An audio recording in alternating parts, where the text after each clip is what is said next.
My name is Emma Whitmore. I'm 32 years old, and one day before Christmas, my father looked at me like I was born to stand in a kitchen doorway and say yes. He didn't ask if I was free. He didn't ask if I had plans.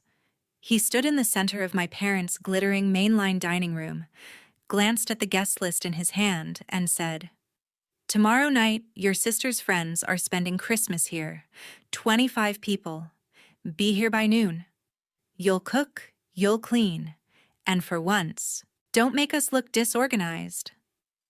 My mother leaned against the marble counter, smiling that thin smile she wore whenever she knew I was being put back in my place. "Use the silver, Emma," she said lightly. "These aren't ordinary guests." My younger sister didn't even look up from her phone. She just added, "And don't do your usual boring menu. My friends expect something elegant." I remember standing there with my coat still on, car keys in one hand, listening to them divide my holiday into tasks as if my life were a household appliance they owned.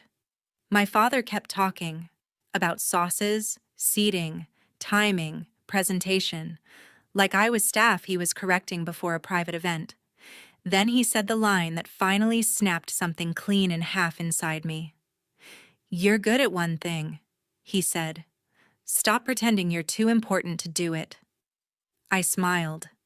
Not because it didn't hurt, because for the first time, I understood exactly what that smile was for. It was the last thing they would see before I chose myself. That night, while my mother texted me serving notes and my sister sent me dietary restrictions for people she thought mattered more than I did, I packed one suitcase, booked my car, and flew to Florida. The next evening, when 25 guests arrived to find an empty kitchen, polished counters, and no obedient daughter waiting in an apron, the color drained from my parents' faces. But the empty kitchen was only the beginning.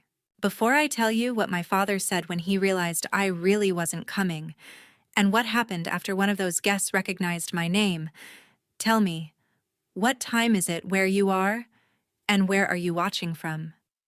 I always love seeing how far these stories travel.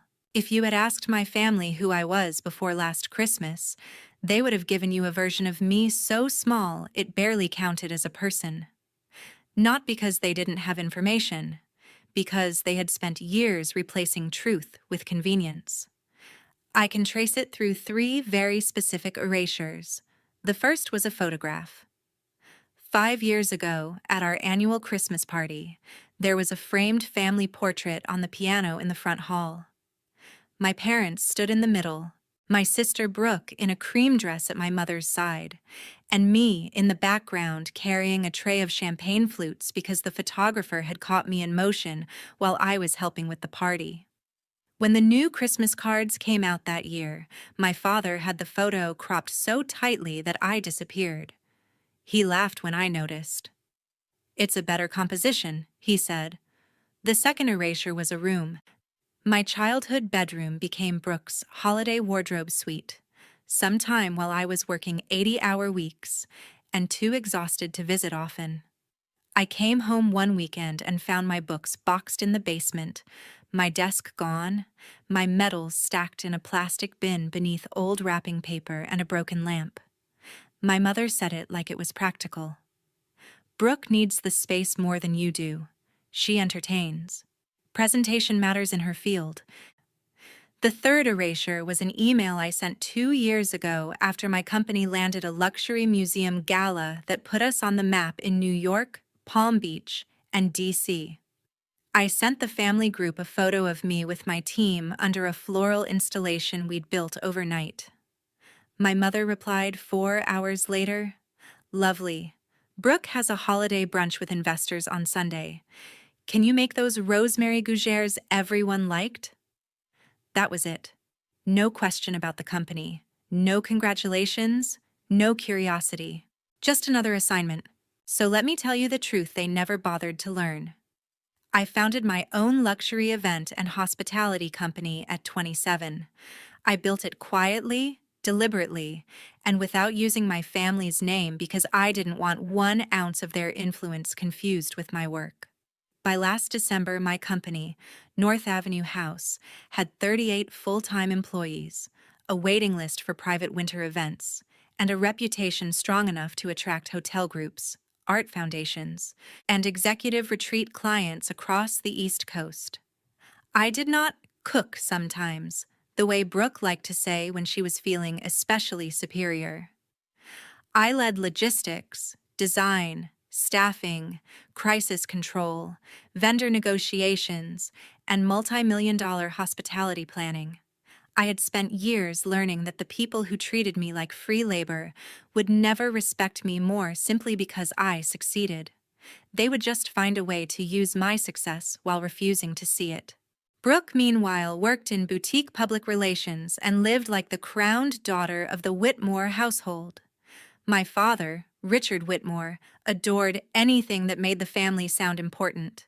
Fundraisers, guest lists, board dinners, whispered deals over old wine. My mother, Elaine Whitmore, specialized in elegant cruelty, never loud enough to look monstrous in public, always sharp enough to leave a mark in private. Brooke fit their story perfectly. She was social, decorative, dependent in the right ways. I was useful in ways they could not display. So they translated my competence into servitude and called it family. By the week before Christmas, I was finalizing the biggest deal of my career, a strategic hospitality contract with Halcyon Grand Resorts, a luxury resort group expanding its private event program in Florida. The CEO, Rachel Mercer, had reviewed our work for months through my executive team, but hadn't met me in person yet. The pre-signing dinner was scheduled in Palm Beach on Christmas Eve. The board session and contract signing were the morning after Christmas. Total value: $2.8 million over the first phase, with expansion rights that could double it. It was the kind of deal that changes not just revenue, but orbit. I had already booked my flight, confirmed my room, and cleared my calendar. Then my father decided that my sister's holiday vanity dinner mattered more than everything I had built. What they didn't understand was that I was no longer trapped in the version of me they preferred. I had spent too many years making myself smaller just to keep the peace. Too many holidays chopping herbs while Brooke laughed with guests, and my father introduced her as our successful one. Too many dinners where someone asked what I did for work, and my mother answered before I could open my mouth. "Emma helps with private events now and then," she would say, as if I were still trying things out. My silence had once been survival. Last Christmas, it became strategy. My father called less than an hour after I left the house, and he did not open with hello. "I'm sending the menu," he said. 7 courses. Keep it refined. Rachel Mercer from Halcyon will be there, and Brooke needs to make an impression. I was standing in my apartment in Philadelphia with my suitcase open on the bed, one dress folded neatly beside my laptop, when I froze. "Who did you say?" I asked. "Rachel Mercer," he repeated, impatient now. "You wouldn't know the name. Hospitality executive. Important woman. Brooke's hoping to build a relationship." I almost laughed at the absurdity of it. The same woman my team had been negotiating with for 4 months. The same woman I was flying to meet in person. The same woman my father expected me to serve from behind a stove while pretending I was no one. I sat down slowly on the edge of the bed and let the silence stretch. "I'm not coming tomorrow," I said. He thought he hadn't heard me. "Excuse me?" I said, "I'm not coming. I'm flying to Florida tonight." His tone changed instantly, losing polish, revealing the uglier metal underneath. "For what?" "Business." He let out a short, disbelieving laugh. "There you go again. Emma, enough with these vague little performances. Your sister needs this event done properly. Stop making yourself difficult." Then my mother took the phone. I could hear her heels on the stone floor at home, the faint clink of glassware in the background. "Don't be childish," she said. 25 guests is not a war zone. We raised you better than this."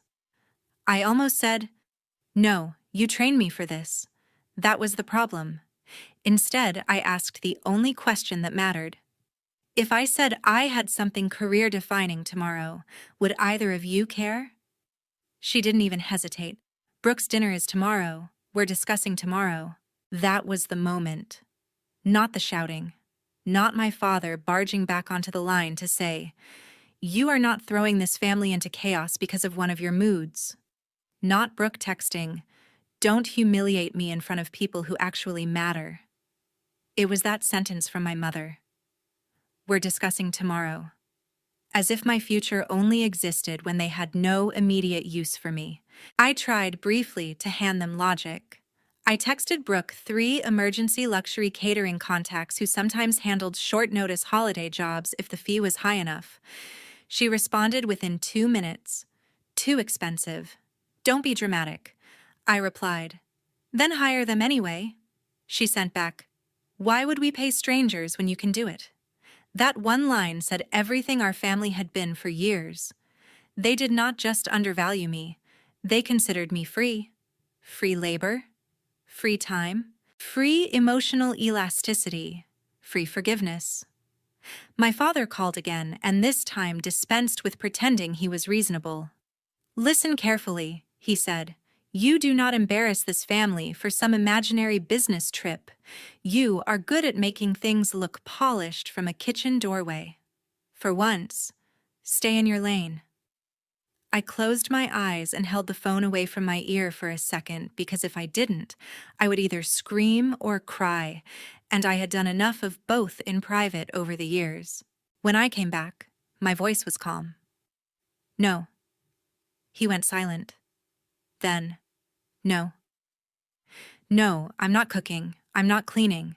I'm not standing in the background while Brooke uses my work to impress people she hasn't earned." I heard my mother say something sharp in the distance. Brooke was apparently crying now, not from hurt, I knew, but from outrage that I had disrupted her stage. My father lowered his voice into the coldest register he had. "If you walk away from this family tomorrow, do not expect to walk back in when you need us."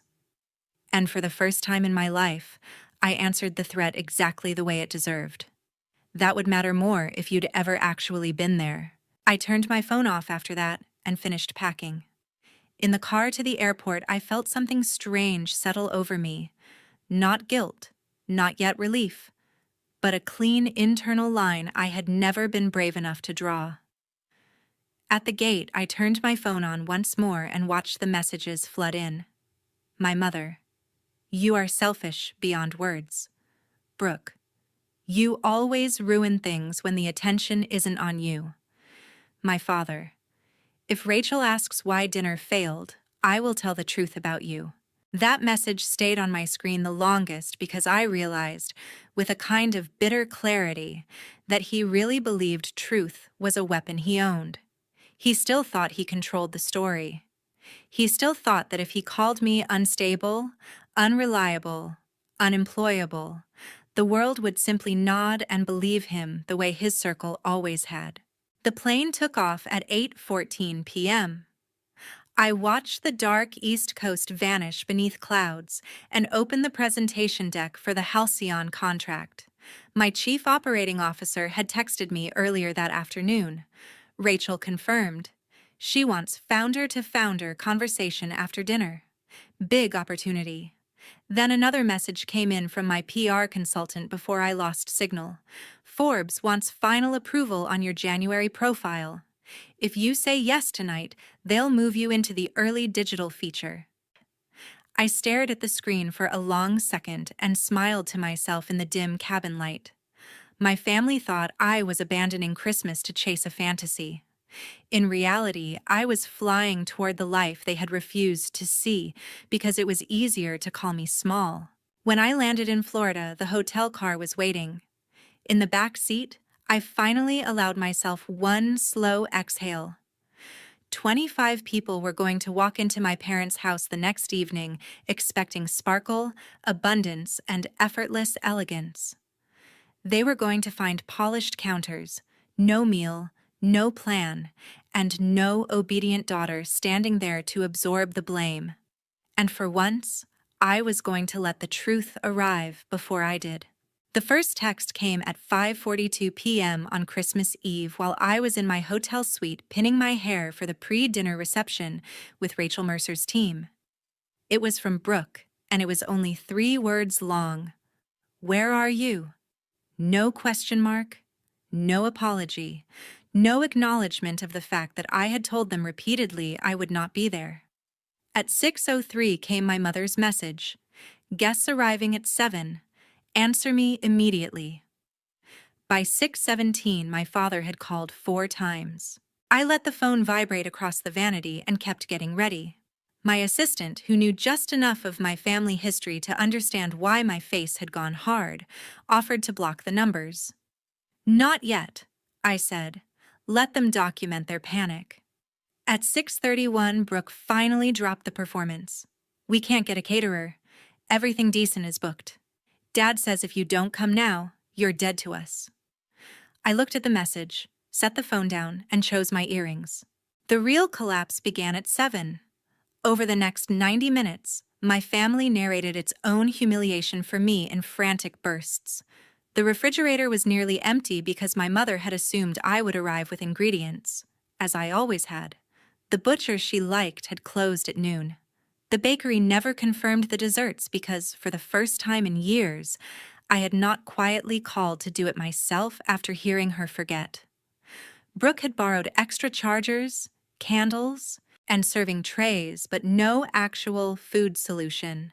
My father, who bragged to everyone that our Christmas Eve dinners looked like magazine spreads, ended up sending the house manager to 3 different stores for emergency platters, frozen hors d'oeuvres, and anything vaguely upscale that could be reheated fast. By 7:26, 25 guests were circulating through the Whitmore house with cocktails in hand and the unmistakable smell of panic under the cinnamon candles. At 7:41, Brooke sent a photo by accident while trying to complain to me. Rachel Mercer in a dark green dress, standing near the piano beneath the cropped family portrait, listening politely while my mother talked too much. My stomach did a strange little turn at the collision of my 2 worlds. Rachel was there, in my parents' house, looking at the room that had erased me. At 8:02, the emergency food finally arrived, and somehow it was worse than if nothing had. My father had managed to procure a patchwork feast of deli salmon, supermarket shrimp rings, overdressed winter salads, under-seasoned roast chicken from a private grocer, and a stack of boxed flatbreads from a place better known for office lunches than holiday dining. My mother tried to disguise it with our monogrammed silver and antique serving pieces, but no amount of crystal could hide the fact that the meal was improvised and mediocre. People noticed. Of course they noticed. These were the kind of guests who used the words texture and finish at the table. The kind who could taste the difference between hired excellence and household panic in one bite. And because Richard Whitmore would rather die than admit he had misjudged control, he did what he had always done when things cracked. He blamed me. Later, Rachel would repeat his exact words to me. "Our older daughter is impossible," he had said with a laugh, "too sharp to be charming. Can't hold a proper career, but usually she's useful at least in the kitchen." Rachel apparently looked at him for a beat too long after that. Brooke, meanwhile, tried to salvage her evening by pitching herself between courses, offering branding ideas while carrying appetizer plates she clearly had no intention of touching. My mother kept smiling with the lower half of her face while her eyes searched doors, hallways, windows, as if I might still materialize to save them. I did not. At 8:44, my father texted me, "You've humiliated us in front of people whose respect matters." That one almost made me laugh out loud. I was in the Halcyon ballroom by then, standing beneath soft gold chandeliers as investors and executives introduced themselves to me by title, by value, by admiration.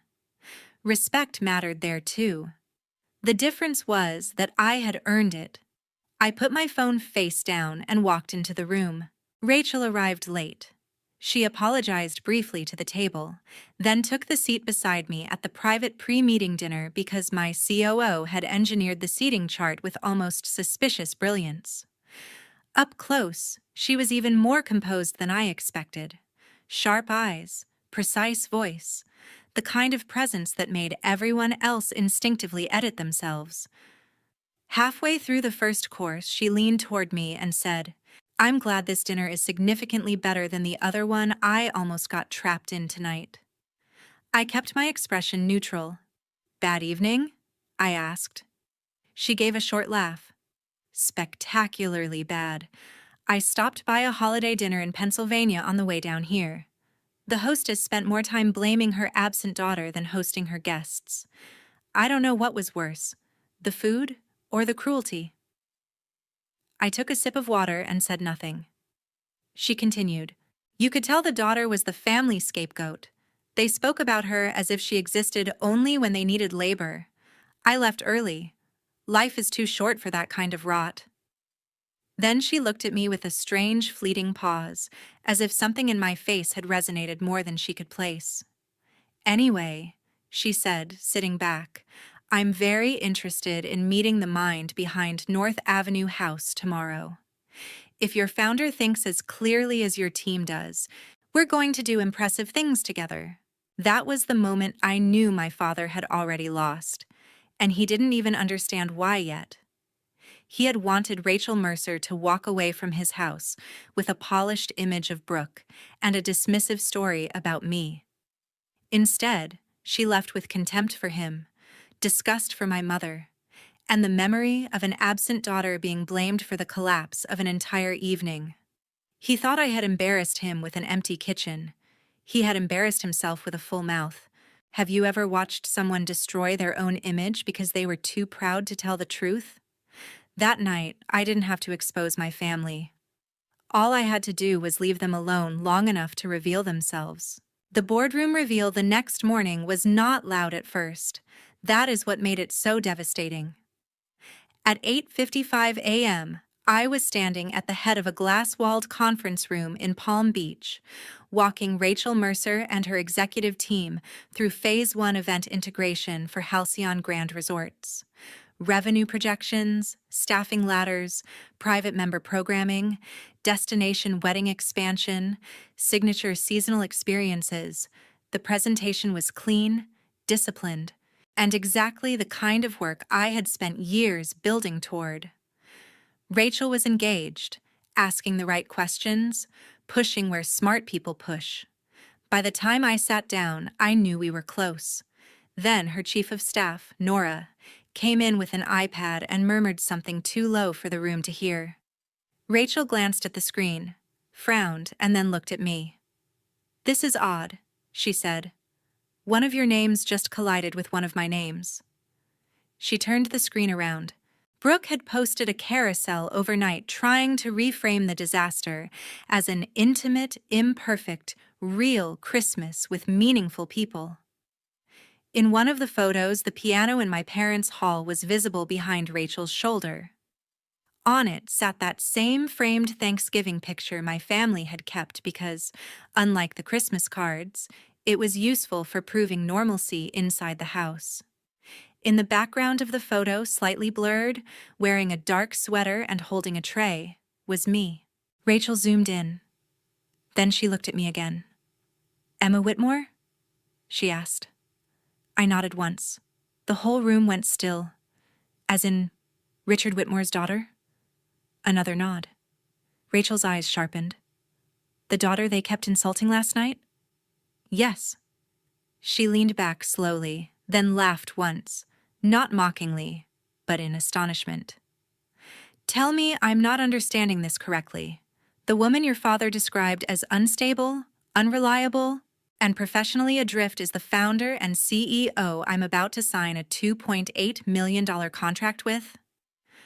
"That would be correct," I said. Nora actually put a hand over her mouth. One board member whispered, "Jesus." Rachel kept staring at me, not because she doubted me, but because she was rearranging the entire previous night in her mind. Your family has no idea who you are, do they? She asked.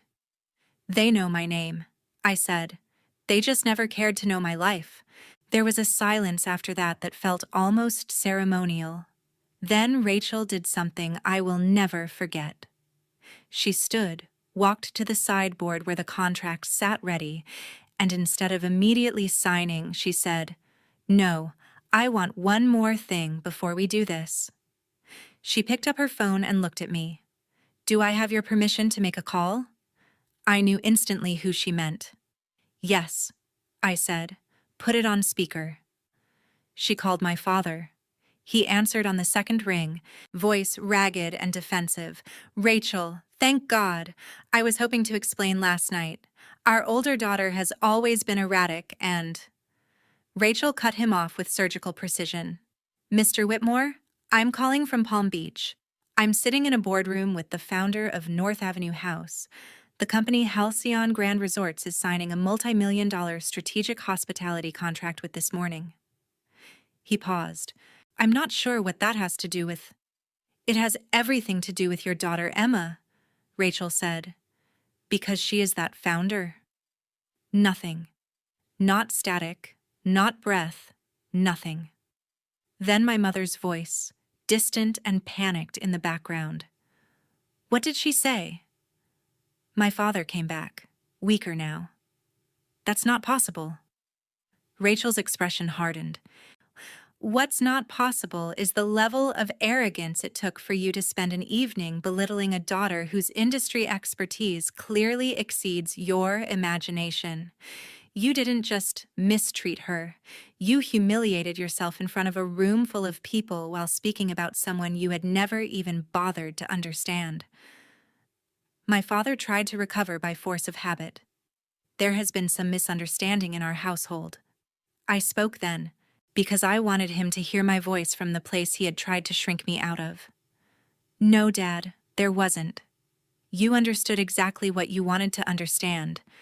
That was the problem." He inhaled sharply. "Emma?" My mother was crying openly now, asking for the phone. Rachel ended the call before he could hand it over. Then she turned to the room and said, "Now I'm ready." She signed. One by one, her team signed. I signed last. When the final page was done, Rachel reached across the table and shook my hand with both of hers. "For what it's worth," she said quietly, "I already respected your company.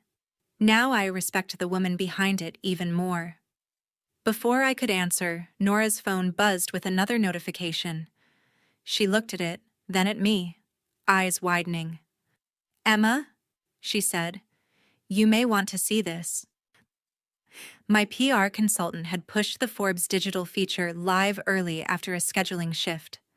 There I was on the homepage, in a navy suit, standing inside one of our installations under the headline, "She Built Luxury Without Permission, How Emma Whitmore Turned Silence into Strategy." Rachel read the opening paragraph aloud under her breath and smiled. "Well," she said, "your father's Christmas just got more educational." Within 20 minutes, Rachel posted the contract photo on LinkedIn. Her caption was elegant and devastating. "Proud to welcome North Avenue House and founder Emma Whitmore into the Halcyon Grand Resorts family. Excellence recognizes excellence." Industry leaders flooded the comments. Venue partners, designers, philanthropy chairs, hospitality editors, 2 private club directors from Pennsylvania, 1 investor who sat on the same development board as my father. By noon, my phone had 93 missed calls. By 1 o'clock, Brooke had texted only one sentence: "Why didn't you tell us?" I looked at it for a long moment before answering with the only honest reply available. "You never asked. What would you have done in that room? Revealed everything the second Rachel mentioned the dinner? Or waited until the truth could land exactly where denial had nowhere left to hide?" I waited, and when it arrived, it did not knock. It split the walls open. The fallout hit my family faster than any of them expected. My father lost the biggest development deal he had been bragging about for months after two investors decided they no longer trusted his judgment. It wasn't just the failed Christmas dinner people were talking about. It was the fact that he had spent years dismissing the very daughter who had quietly built something far more impressive than anything he ever imagined. My mother's social circle turned cold almost overnight. Two charity committees asked her to step away, and the country club friends who once competed for her attention suddenly had other tables to sit at. Brooke's PR business suffered too. The same Christmas Eve she had hoped would elevate her career became the story that damaged it. A few potential clients disappeared, and one existing client ended their contract after deciding they didn't want to be associated with someone who had failed to recognize real expertise inside her own family. My father tried to fix the damage the only way he knew how, by reaching out once the consequences became too expensive to ignore. He sent long emails, then shorter ones, each more honest than the last. One voicemail stayed with me. "I made you carry the role that was easiest for me," he admitted. "Brooke made me feel admired. You made me feel unnecessary. So I reduced you." It was the first time he had said something that felt true. Not enough to erase the past, but enough to make silence unnecessary. While their world contracted, mine expanded. The Halcyon contract led to new offers, more visibility, and rapid growth for North Avenue House. We hired new staff, expanded our event division, and started fielding opportunities I once would have been too afraid to imagine. Forbes brought attention, Rachel Mercer opened doors, and for the first time my success was no longer something I kept quiet to make other people comfortable. A few weeks later, my mother texted asking for one dinner. No excuses, no ambush, no performance. Just a chance to talk. My father wrote after that, saying he wasn't asking for forgiveness, only for a chance to listen. Brooke's message was the simplest. "I let all of it happen because it benefited me. I know that now." I didn't answer right away, but eventually I agreed to one meeting in Manhattan, on my terms. Not because they deserved immediate grace, but because I wanted to see whether regret had finally become truth. When I walked into the private dining room, they all looked different. My father had lost the certainty that used to fill every space around him. My mother looked polished as ever, but fragile underneath it. Brooke, for the first time in years, looked like someone who understood that charm could not save her. I sat down, placed one sheet of paper on the table, and told them to read it before anyone spoke. It was a list of boundaries, equal respect. No unpaid labor disguised as love. No more speaking for me, dismissing my work, or expecting me to shrink so the rest of them could feel bigger. If they wanted a relationship with me, it would have to exist inside those conditions. The conversation that followed was uncomfortable, and I let it stay that way. My father began with, "You could have told us." I stopped him immediately. "You could have asked." My mother tried to call it a mistake made under pressure, but I told her pressure had only revealed what had always been there. Brooke was the first to say something fully honest. She admitted that she had benefited from the system they built around me. She liked being celebrated while I handled what was difficult, invisible, and necessary. My father finally admitted that my independence had made him feel small, and instead of being proud of me, he punished me for it. My mother confessed that acknowledging my success would have forced her to face how often she had chosen convenience over care. I told them the truth they had never really considered, that their treatment of me had shaped the way I understood love. For years, I believed I had to earn my place by being useful, that I had to anticipate needs before they were spoken, fix problems before they became public, and accept being overlooked as the price of belonging. That was the damage they had done, not just hurt feelings, a whole pattern of survival. I did not forgive them that night. I told them I was willing to see whether something healthier could be built, but the old version of us was over. If we were going to be family again, it would be as equals. Slowly, imperfectly, they began trying. Therapy happened. Apologies became more specific. Brooke stopped asking for emotional shortcuts. My father learned to speak with less ownership and more humility.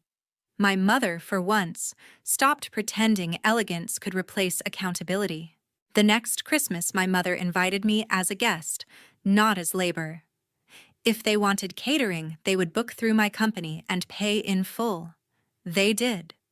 So when I walked into that house again, I carried no groceries, no apron, no invisible burden. My team had already transformed the evening into something seamless and beautiful. The difference was that this time, I was not behind it in silence. I was standing in the room as myself. Before dinner, my father raised his glass and said, clearly enough for everyone to hear, "For years, I failed to see my daughter properly. I do now. Emma Whitmore built a life none of us had the right to diminish." It was not a perfect ending, but it was an honest one. I have learned that boundaries are not cruelty. Sometimes they are the only thing that makes respect possible. Family does not get unlimited access to your dignity just because they share your blood. And if people ever come back after underestimating you, they do not get to meet the broken version they left behind. They meet the person you became without them. We truly appreciate your time and continued support. Our situation as this video are fictional and made only for storytelling and educational entertainment. We hope it reminds you that when people benefit from your silence, they may call your boundaries selfish, but that does not mean your boundaries are wrong.